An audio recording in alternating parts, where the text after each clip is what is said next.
माशाल्लाह वेखो किन्नी जबरदस्त लुक आई है खाने दी। माशाल्लाह माशाल्लाह अल्लाह ताला रिज़क विच बरकत पाए, अल्लाह ताला सब नूं इहो जिहियां नेमतां दवे, मेरे भैणां भरावां नूं भी पकाउण दी हिम्मत दवे ते और अच्छे तरीके नाल पकाओ।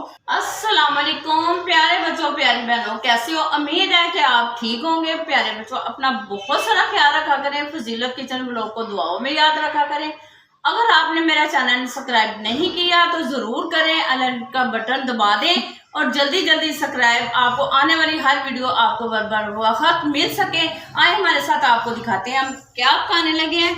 हम काली मिर्चों वाली हांडी बनाने लगे हैं। असी देखो बड़ी मजेदार बनेगी तो बड़ी टेस्टी बनेगी। सब तो पहले असी चूल्हा चलाने तो हम दसने, ये देखो बिल्कुल हल्की आंच कर देंगे हम। और ये जो हमारे पास काली मिर्चें है ना, ऐसियां हल्के हल्के लाल कर लांगे क्योंकि साड़ा मज़ा ज़्यादा ज़बरदस्त हो जाएगा। बिस्मिल्लाहिर्रहमानिर्रहीम। ठीक है, असं थोड़ी देर से लाल कर लांगे। फिर आओ तो दिखाने मेरे को गोश्त है, तकरीबन 1.25 किलो गोश्त है मेरे को, और कालियां मिर्चा और नींबू लगा के इनू असी रख देंगे थोड़ी देर से। फिर असी पकावांगे। जिस तरह मैं मिर्चा लगानी है फिर मैं तुहाडे शेयर कर। ये देखें मिर्चियाँ हमने ग्राइंड कर ली हैं, तकरीबन 1 चम्मच डालना है छोटे वाला। बिस्मिल्लाहिर्रहमानिर्रहीम। ये देखो थोड़ी सी और डाल लेते हैं। ये अदरक लहसुन का पेस्ट है। इस दफ़ा हमने घी नहीं डाला इसके अंदर, इसलिए इसका कलर चेंज हुआ हुआ है। कोई बात नहीं, ये भी सही है, इसको ख़राब नहीं आपने कहना कि क्या ख़राब हो गए। अच्छा, अब ये हमारे पास 3 नींबू है, लेमन जिसको बोलते हैं वो है। इसके अंदर हमने छोड़ते हैं। बिस्मिल्लाहिर्रहमानिर्रहीम। ये देखें, अब मैं हैदर बेटा को बुलाती हूँ। हैदर ये आप ज़रा मिक्स कर दो, मेरे हाथ जलन हो। नमक नहीं डालना इसके अंदर, सिर्फ काली मिर्चें और नींबू और क्या कहते हैं अदरक लहसुन का पेस्ट डाल के तकरीबन इसको 1 घंटा तो रखना है।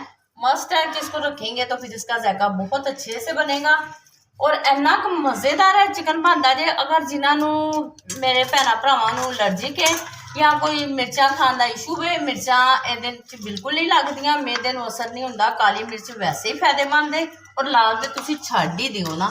चलो जी, आ देखो मिक्स हो गया। इन्हूं हुण असीं 1 घंटे आस्ते रख देने हैं। फिर जिस तरह मैं पकानी है तो तुहाडे नाल शेयर करांगी। आलू वगैरह देखो असीं कट्टे ने रोजे ने और चिप्स वगैरह भी बनानी है बच्चों वास्ते। ये देखिए इसको मसाला लगा के मैंने दिखाया था आपको, जो चीज़ें लगाई थी वो 1.5 घंटा हो गया लगा के रखा हुआ था। अब हम चूल्हा जलाते हैं। बिस्मिल्लाहिर्रहमानिर्रहीम। ये देखिए घी डालते हैं इसके अंदर तकरीबन आधा कप। ये बिस्मिल्लाहिर्रहमानिर्रहीम। अब हम ये डालेंगे इसके अंदर गोश्त। बिस्मिल्लाहिर्रहमानिर्रहीम। इसको हम तकरीबन उतनी देर जब तक इसके बबल नहीं नजर आते उतनी देर इसको तकरीबन 8 से 10 मिनट तक इसको पकाएंगे। फिर हम आपको दिखाएंगे कि हमने क्या करना है। और सबसे ज़रूरी बात यह है कि ये जो बच्चा बेचारा डोर की वजह से फौत हो चुका है, मुझे इतनी टेंशन, यकीन करेगा मुझे 2 दिन बुखार नहीं उतरा कि माँ तो बेचारी वो जीते जी मर गई है।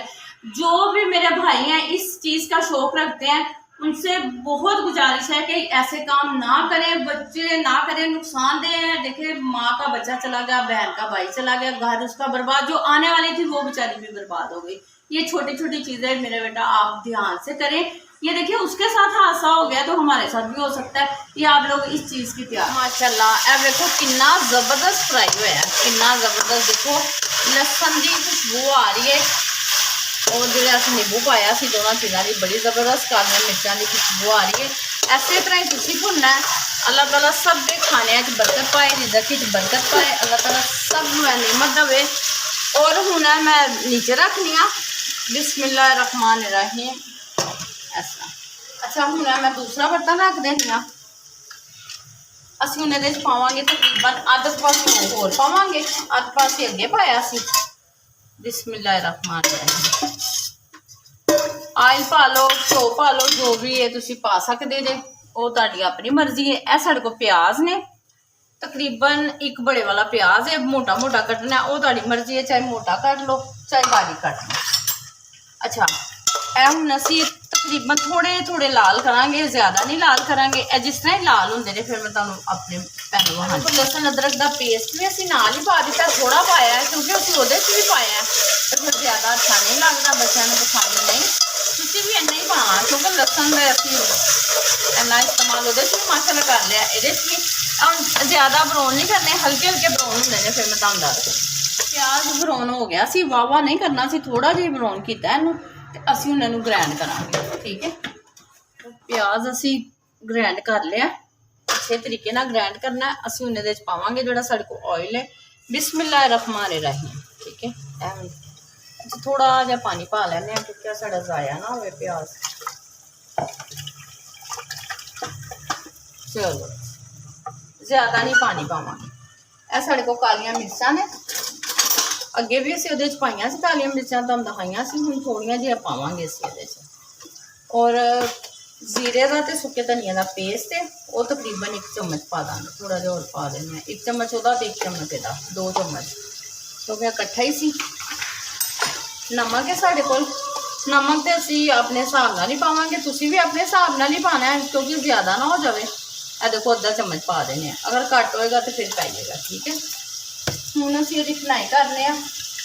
मैं लैके आई वो दही, दही फ्रिज च साढ़े नाल ही रहना पूरी वीडियो में। देखो इन्हू भुनना, ज़्यादा नहीं भुनना, थोड़ा जिहा भुन लो। घ्यो साडा उत्ते आ गया। यह दही है साढ़े को तकरीबन 1 पा तो होना ही है, असीं इहदे पा देने। बिस्मिल्लाह रहमान रहीम। कोई भी चीज़ ज़ाया नहीं होनी चाहिए। इहदे पानी पावांगे थोड़ा जिहा। बिस्मिल्लाह रहमान रहीम। हो गया, ਅਸੀਂ ਹੁਣ ਇਹਨੂੰ ਭੁੰਨ ਲੈਣੇ ਆ ਥੋੜਾ ਜਿਹਾ, ਜ਼ਿਆਦਾ ਨਹੀਂ ਭੁੰਨਾਂਗੇ। ਅਸੀਂ ਹੁਣ ਗੋਸ਼ਤ ਹੀ ਪਾ ਦਾਂਗੇ, ਉਹਦੇ ਚ ਨਾਲ ਹੀ ਭੁਨਾਈ ਹੋ ਜਾਏਗੀ, ਨਾਲ ਹੀ ਸਾਡਾ ਗੋਸ਼ਤ ਤਿਆਰ ਹੋ ਜਾਏਗਾ। ਬਿਸਮਿल्लाह रहमान रहीम। ਇਹ ਦੇਖੋ ਗੋਸ਼ਤ ਜਿਹੜਾ ਫਰਾਈ ਕੀਤਾ ਸੀ, ਮੈਂ ਤੁਹਾਨੂੰ ਦੱਸਿਆ ਸੀ ਜਿਸ ਤਰ੍ਹਾਂ ਫਰਾਈ ਕਰਨਾ ਹੈ। ਹੁਣ ਇਹ ਸਾਡੇ ਕੋਲ ਮਸਾਲਾ ਜਿਹੜਾ ਅਸੀਂ ਤਿਆਰ ਕਰਨ ਰਹੇ ਆ, ਅਸੀਂ ਇਹਦੇ ਚ ਪਾ ਦਾਂਗੇ, ਨਾਲ ਸਾਡਾ ਗੋਸ਼ਤ ਗਲ ਜਾਏਗਾ, ਨਾਲੇ ਭੁਨਾਈ ਹੋ ਜਾਏਗੀ, ठीक है। बिस्मिल्लाह रहमान रहीम जरूर पढ़िया करो, अल्लाह ताला बरकत पांदा है। यह देखो हुण असीं इहदे उत्ते ढक्कन दे देने आ। तकरीबन इहनूं अद्धा घंटा लगेगा पकन लगे, क्योंकि अच्छे तरीके नाल इहनूं असीं गालना है, क्योंकि कच्चा गोश्त नहीं खाया जाता, बच्चे नहीं खाते। माशाअल्लाह देखो कितनी जबरदस्त इहदी लुक है, कितना जबरदस्त इहदा कलर। जदों इहदी भुनाई होएगी तो यह की चीज़ होएगी, फिर मैं तुहानूं दस्सनी। आओ वेखने आ, कढ़ाई साड़ी तैयार होई है। माशाअल्लाह माशाअल्लाह, जबरदस्त जबरदस्त। देखो जी कितना जबरदस्त कलर है, माशाअल्लाह माशाअल्लाह। देखो घ्यो चुक गया, आ देखो वाइट कढ़ाई भी तुसीं इहनूं कह सकदे जे, जो भी तुहाडा दिल करे कह सकदे जे। मगर इस तरीके नाल बनाना, नींबू निचोड़ के इहनूं रख लईए, कालियां मिर्चां ला के, लसन अदरक दा पेस्ट, ਇਹਦਾ अपना ही जायका है। ਹੁਣ मैं तुहानूं प्लेट च पा के दिखानी है। देखो माशाअल्लाह कितना जबरदस्त लगता पे, माशाअल्लाह वेखो कितनी जबरदस्त लुक आई है खाने दी। माशाअल्लाह माशाअल्लाह, अल्लाह ताला रिज़क विच बरकत पाए, अल्लाह ताला सब नूं इहो जिहियां नेमतां देवे। मेरे भैणां भरावां नूं भी पकाउण दी हिम्मत देवे ते और अच्छे तरीके नाल पकाओ, और खाना ज़रूर पकाना आना चाहिए, क्योंकि जेह्ड़े तुसीं दे जे लो जी मेरी लुक दिखाओ, मेरा यह करो। देखो जिन्हों खाना नहीं पकाना आंदा वो किसी काम का भी नहीं। यकीनन तुहानूं मेरी रेसिपी बड़ी पसंद आती है, मैनूं बड़ी खुशी होती है। मगर लाइक शेयर ना करना भुल जाते जे तो फिर मैनूं दुख होंदा है। लाइक शेयर जरूर करया करो, और मेरा बहुत सारा तुहानूं प्यार, अपना बहुत सारा ख्याल रखा करो। फजीलत किचन व्लॉग नूं दुआवां च याद रखा करो, और मैं ऐसे तरह तुहाडे ऐसे रेसिपी लैके आंदी रहां। और मैनूं इजाजत दिओ, अल्लाह हाफिज़।